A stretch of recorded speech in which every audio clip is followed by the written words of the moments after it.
Part 2 की शुरुआत वहीं से होती है जहाँ पर पार्ट 1 ख़त्म हुआ था।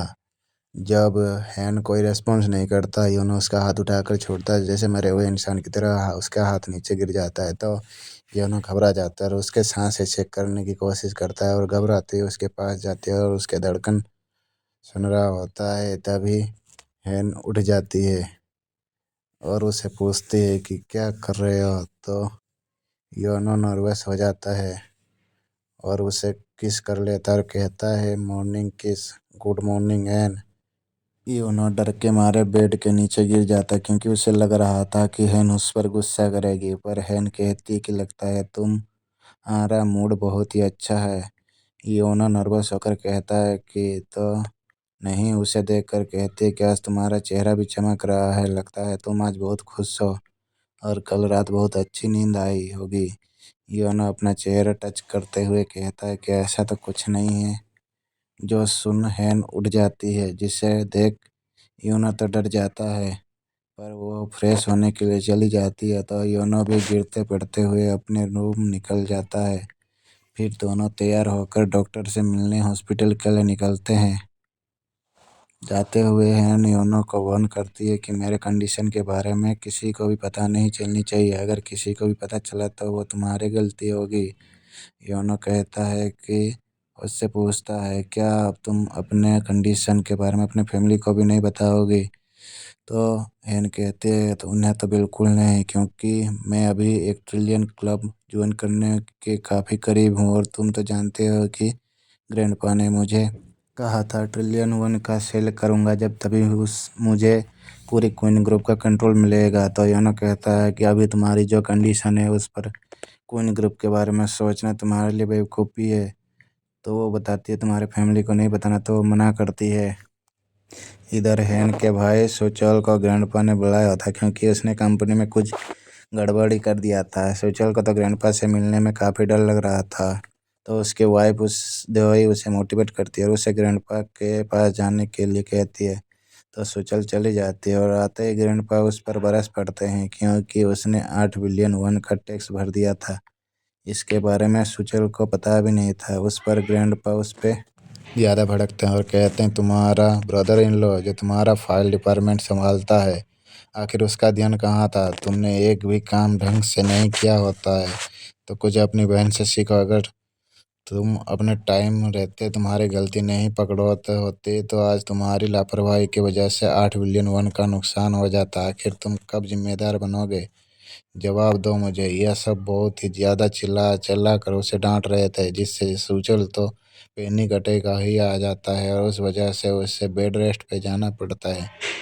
उसके हालत के बारे में पता चलते ही मोम भाग कर आ जाती है और कहती है शायद तुम्हारे ग्रैंडपा ने तुम पर कुछ ज़्यादा ही स्ट्रेस डाल दिया है। पर सुचल कहता है कि ये सब योनो की गलती है, हर चीज़ में इतना अच्छा क्यों है। दिवाई कहते हैं कि वो मेरी गलती होती है, तो वो सॉरी वो कहती है, पर सुचल उसे डिफेंड करते हुए कहता है कि उसकी कोई गलती नहीं थी, ये तो बस 8 बिलियन का छोटा सा मैटर था। वो चाहते तो बिना ग्रैंडपा को बताए इस मैटर का सॉर्ट आउट कर सकते थे।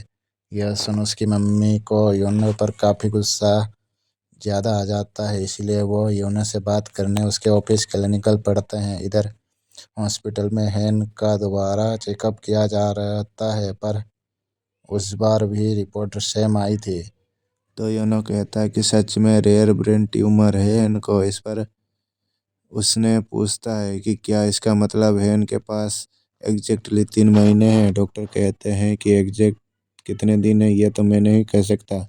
तो सुन कहता है कि फिर मैं अकेले चली जाती हूँ, मुझे अब ये सब नहीं सुनना है। तो उसके जाने के बाद हैन योनो डॉक्टर से पूछता है कि क्या आप एग्जैक्ट बता सकते हैं हैन के और कितने दिन बचे हैं। यह मेरी ज़िंदगी का सवाल है। भले ही हैन हॉस्पिटल से बाहर आते हुए एक पेशेंट को देखती है, उसे देख उसे फिर से अपनी बीमारी का ख्याल आने लगता है, पर बाहर आकर कहते कि मैं इतने इनसे अलग हूँ, मुझे ऐसा कुछ नहीं होगा। ये बोलकर वो अपने ऑफिस चली जाती है जहाँ उसकी मम आई हुई थी। योनो क्या खबर लेने के देखकर वो उसे योनो के बारे में पूछती है। तो हैन उनसे पूछती है कि आप यहाँ पे क्या कर रहे हैं।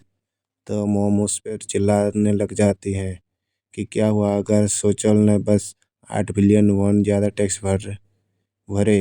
यूनो को इस मैटर में अपना नाक घुसाने की क्या ज़रूरत थी। मुझे पता है कि यह सब तुम दोनों ने किया है। तुमने इसे इस बार ग्रैंडपा को बताने के लिए कहा होगा। तो हैन कहती है ऐसा कुछ नहीं है, यूनो जानबूझकर ऐसा कुछ नहीं करेगा, और वैसे भी मेरे पास इन सब के लिए टाइम नहीं है। यहाँ उन्हें अपने कंडीशन के बारे में बताने का सोचती है पर नहीं बताती। कहती है कि मैं अभी एक सीरियस मैटर में बिजी हूँ। तो मॉम कहती है कि तुम्हें पता भी है। सुचल को दादाजी के डांटने पर पैनिक अटैक आया था। यूनो कहता अच्छा, इससे बहुत घबरा गई होंगे ना, पर मैंने भी तो अभी आप बताया था कि मेरे साथ एक सीरियस मैटर हुआ है। क्या आप जानना नहीं चाहोगे क्या हुआ है। मॉम कहती है तुम तो हर चीज़ खुद ही सॉर्ट आउट कर लेते हो ना, तो मैं जानकर भी क्या करूँगा। यह सुन हैन कहती है सही कहा, मुझे अपना काम खुद ही करना चाहिए, इसलिए अब आपको यहाँ से जाना चाहिए क्योंकि मुझे अपना काम करना। इधर हम योंग और योनो को दोनों को साथ में रेस्टोरेंट में खाना खाते हुए देखते हैं, जहाँ योंग उसका डिवोर्स अटॉर्नी बनने के लिए मान जाता है और कहता है जो होगा देखा जाएगा, मैं तेरी मदद करके रहूँगा।